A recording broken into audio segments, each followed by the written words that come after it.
Praise the Lord. தினம் ஒரு வார்த்தை என்கிற பகுதிக்கு உங்களை இயேசு கிறிஸ்துவின் நாமத்தினாலே நான் வரவேற்கிறேன். அப்போஸ்தலர் 16ஆம் அதிகாரம் 19ஆம் வசனம் முதல் நாம் பார்க்கலாம். பவுலையும் சீலாவையும் குறித்து பார்க்கிறோம். தேவனுடைய வார்த்தையை பிரசங்கித்தது நிமித்தமாயும் இது நிமித்தமாய் சிலருக்கு ஆதாயம் கிடைக்காமல் போனதினாலும் அவர்களை அதிகாரிகளிடமாய் ஒப்புவித்தனர் என்று பார்க்கிறோம்.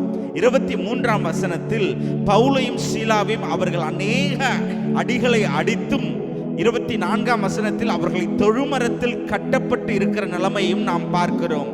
இப்படி இருந்தும் நடுராத்திரியில் ஜெபிக்கவும் துதிக்கவும் பாடவும் ஆரம்பித்தார்கள் என்பதாய் பார்க்கிறோம்.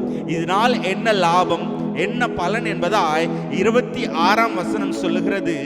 கதவுகள் எல்லாம் திறக்கப்பட்டு எல்லோருடைய கட்டுக்களும் அகன்றன என்பதாய் நாம் பார்க்கிறோம். பின்னும் சிறைச்சாலை அதிகாரியின் மரணத்துக்கு தப்புவிக்கப்பட்டும் அவருடைய குடும்பம் அனைவரும் ஞானஸ்தானம் பெறுகிறதாயும் நாம் பார்க்கிறோம்.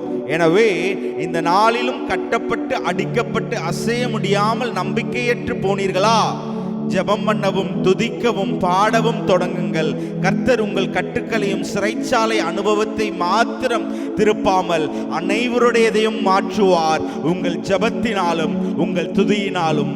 ஆமேன், ஆமேன்.